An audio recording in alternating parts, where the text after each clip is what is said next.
head of the Broadcasters Union, Becton, says the BBC needs to tackle open secrets about star behaviour following allegations about Greg Wallace. The presenter stepped back from MasterChef following allegations of inappropriate behaviour with industry insiders, suggesting that concerns were long-standing and well-known in TV circles. OK, I think we might have heard this from the BBC before. I mean, what is it with the BBC and, let's be honest, men who are accused of being a bit dodgy, or men who are outright proved of being dodgy? We all know who we're talking about, don't we? Madeline, what is it with the BBC and trying to keep things... I'm sorry, but they do, trying to keep things quiet. Everything's an open secret. Jimmy Savile was an open secret. I mean, Esther Ranson said as much, you know, she was the one leading the debate, wasn't she? Said as much at the time, back in the day. It was an open secret. Everybody knew about Jimmy Savile. BBC did nothing. Now, I'm not comparing what they've been accused of, by the way, but the MasterChef scandal, people have known for 12 years or so they were warned, but nothing happened.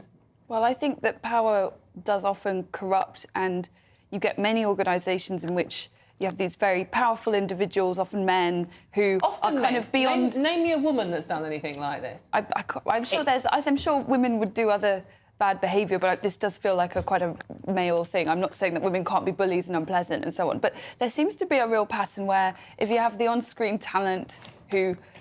they are valued because they bring in viewers and so forth, and then they're allowed to kind of get away with behaviour that would not be acceptable at a lower level of the organisation because they're special, they're the talent, and they have to be looked after.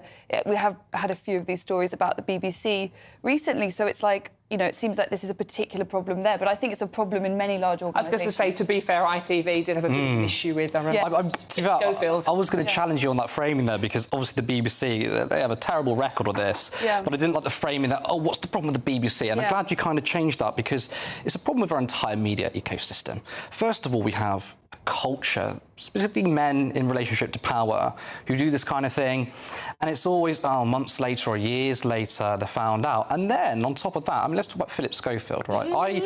I had a debate about, or discussion about this, and, I mean, we talk about sort of cancel culture. This guy's making a new TV show after what's happened. What worries me is the entire media ecosystem and those within it, and I think it's their relationship to power. I think there's a bit of a double standard here. I think, you know, when it comes to Boris Johnson Partygate, when it comes to Keir Starmer taking a bunch of freebies, any scandals seem to be sort of swept under the rug if it's people within power. Now, the specifics on Greg Wallace is quite disgusting, actually, but you couldn't do that in an ordinary working-class office.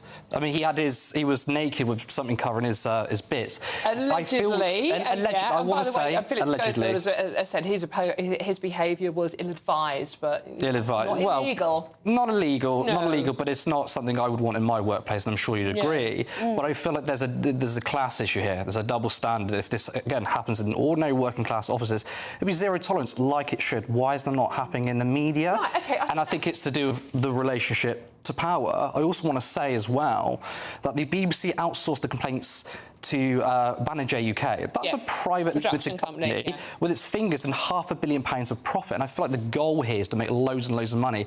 Are they really serving the workers there? I think that's a problem too. I mean, there was back in the Labour manifesto in 2017, there was a move to democratise the BBC. I don't think it should just be the BBC. It should be the entire media ecosystem. And when you have a democratic media, you have far more transparency and accountability. So I don't want to get just drawn into the BBC. I want to talk about the entire corporate media.